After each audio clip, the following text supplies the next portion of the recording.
ప్రపంచంలో పెను సంచలనం నమోదైంది. ప్రపంచ దిగ్గజ సంస్థ మైక్రోసాఫ్ట్ కు ఊహించని దెబ్బ తగిలింది. కేవలం కొన్ని గంటల వ్యవధిలోనే ఆ కంపెనీ మార్కెట్ విలువ ఏకంగా $400 బిలియన్, అంటే మన భారతీయ కరెన్సీలో అక్షరాల 36 లక్షల కోట్లు ఆవిరైపోయాయి. ఆర్టిఫిషియల్ ఇంటెలిజెన్స్ పై పెడుతున్న భారీ పెట్టుబడులే ఇప్పుడు ఆ సంస్థకు శాపంగా మారాయా? అసలు స్టాక్ మార్కెట్లో మైక్రోసాఫ్ట్ షేర్లు ఎందుకు కుప్పకూలాయి? దీని వెనుక ఉన్న అసలు కారణాలేంటి? మైక్రోసాఫ్ట్ చరిత్రలో ఇదొక బ్లాక్ డే. 1986లో ఐపీఓకు వచ్చిన తర్వాత ఈ స్థాయిలో నష్టాలను చవిచూడడం చాలా అరుదు. ఒక దశలో కంపెనీ షేర్ విలువ ఏకంగా 12% కుంగిపోయింది.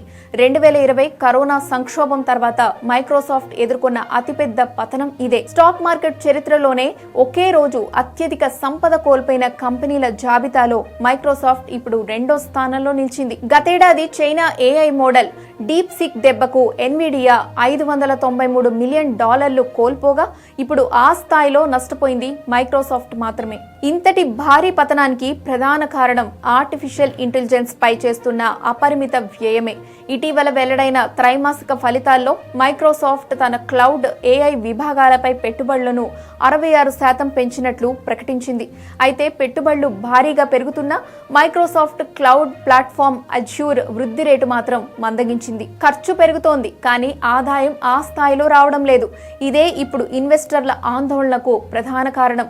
ఏఐ కోసం వేల కోట్ల డాలర్లు ఖర్చు చేస్తున్నా అవి ఎప్పుడు లాభాలుగా మారతాయో తెలియని పరిస్థితి నెలకొంది. ఒక్క మైక్రోసాఫ్ట్ మాత్రమే కాదు, గూగుల్, మెటా, అమెజాన్ వంటి కంపెనీలు కూడా రాబోయే ఏడాది కాలంలో డేటా సెంటర్ల కోసం భారీగా ఖర్చు చేయనున్నాయి. గూగుల్ మినహా మిగిలిన కంపెనీలన్నీ ఈ పెట్టుబడుల కోసం అప్పుల బాట పట్టడం గమనార్హం. ఏఐ ద్వారా భవిష్యత్తులో స్వర్ణ యుగం వస్తుందని ఈ కంపెనీలు ఆశపడుతున్నాయి. మరోవైపు మైక్రోసాఫ్ట్ భాగస్వామి అయిన ఓపెన్ ఏఐ సంస్థ సైతం రానున్న ఏళ్లలో $1.4 లక్షల కోట్ల పెట్టుబడులు అవసరమని చెప్తోంది.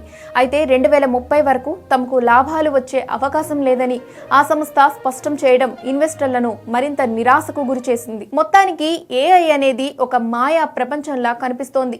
టెక్ కంపెనీలు భవిష్యత్తును దృష్టిలో ఉంచుకొని కోట్లు కుమ్మరిస్తున్నాయి, కానీ స్టాక్ మార్కెట్ మాత్రం తక్షణ ఫలితాలను ఆశిస్తోంది.